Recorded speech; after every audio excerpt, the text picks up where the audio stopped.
She was the most beautiful, until one day, the mirror chose someone else. And in that moment, something inside her quietly broke. Every morning, in the glass castle above the mist, Queen Elora stood before the mirror. Her fingers trembled slightly as she asked. The queen whispered, "Tell me, who is the most beautiful of all?" The mirror shimmered softly. "For a long time, it was you." Elora's lips parted. She whispered, "For a long time." A pause. "Alina." Silence filled the room. Not loud, not violent, just heavy, like something sacred had shifted. That day, Elora did not return to the mirror. She stood by the window instead. Far below, in a sunlit village, a girl laughed. Alina. She ran barefoot across the grass, her laughter rising like wind through leaves. She lifted a small wand and blew bubbles into the air. Each one caught the sunlight, soft, floating, free. Elora watched. She whispered, "Why her?" No answer came, only the quiet ache in her chest. Days passed. The mirror stood untouched, but the window became a habit. Elora found herself returning again and again, watching, comparing, hurting. One afternoon, she pressed her hand against the cold glass. She asked, "What does she have that I don't?" Her voice cracked, and for a moment, she almost turned away. But something in her stayed. That night, unable to carry the weight any longer, she walked back to the mirror. "I don't understand," she said softly. "I did everything right." The mirror flickered, and then the room filled with a warm, golden light. From within the mirror, a figure began to form. Wings, soft as light itself, shimmering between silver and gold. Elora stepped back, breath catching. The figure smiled gently. "Who are you?" it said. "Not someone new, just someone you stopped listening to." Elora's eyes trembled. She asked, "Why does it hurt so much?" The angel tilted its head. It said, "Because you learn to measure your worth through someone else's reflection." A tear slid down Elora's cheek. She said, "But the mirror said—" The angel interrupted softly. "The mirror reflects. It does not define." Elora shook her head. She asked, "Then why her?" The angel said, "Look again." The mirror shifted, not to show a face, but a moment. Alina in the sunlight, laughing, creating, blowing bubbles that carried light instead of needing it. The angel said gently, "She is not taking anything from you. She is expressing what is already hers."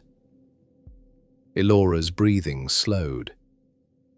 "And you," the angel continued, "have forgotten how to express yours." Elora looked down. She whispered, "What if they like her more?" "What if they do?" the angel asked. Elora froze. "Then what am I?" The angel said softly, "You are still you, and that has never been replaceable." Silence. But this time, it wasn't empty.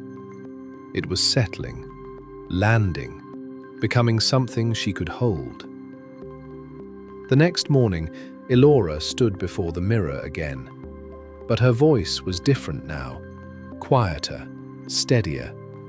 She didn't ask the question, she simply looked, really looked. Past the crown, past the perfection, and for the first time, she saw herself, not as the most beautiful, but as enough. The mirror stayed silent, and somehow that felt like truth. Later that day, she walked down from the castle. Alina stood in the garden, surrounded by floating light. Elora hesitated. Then, softly, she asked, "Can I join you?"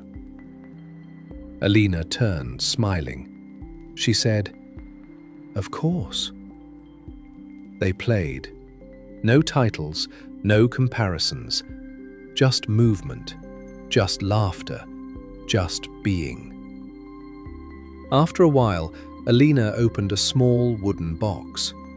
Inside, colors.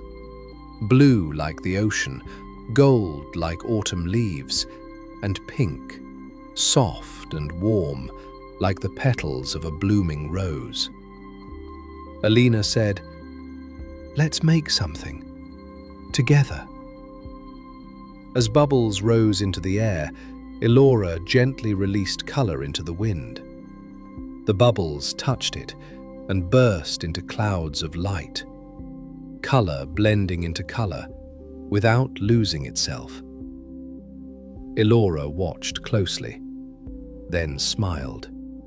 She whispered, "It doesn't disappear." Alina looked at her. She asked, "What doesn't?" Elora said softly, "Mine. My light doesn't disappear when yours shines."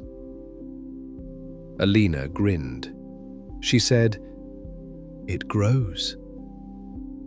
That night, they sat beneath a quiet sky. Elora asked, "Do you ever feel afraid?" Alina nodded. She said, "Sometimes. But when I create something beautiful, the fear gets smaller."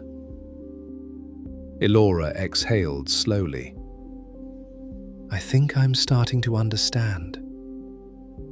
Days later, the kingdom held a festival, the Festival of Reflections. But this time, there was not one mirror.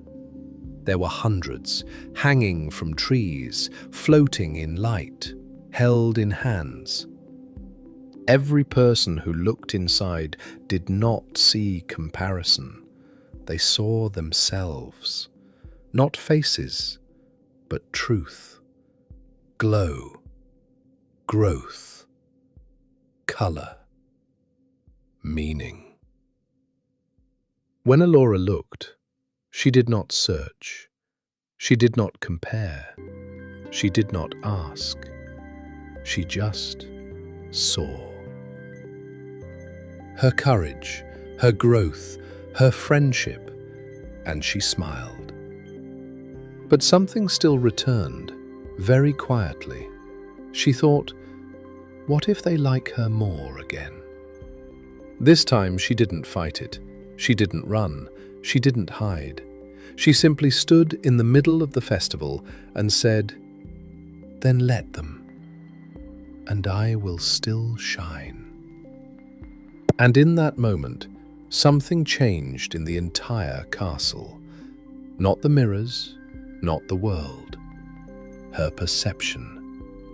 The great mirror in the castle remained clear, not because it was fixed, not because others changed, but because she no longer needed it to define her.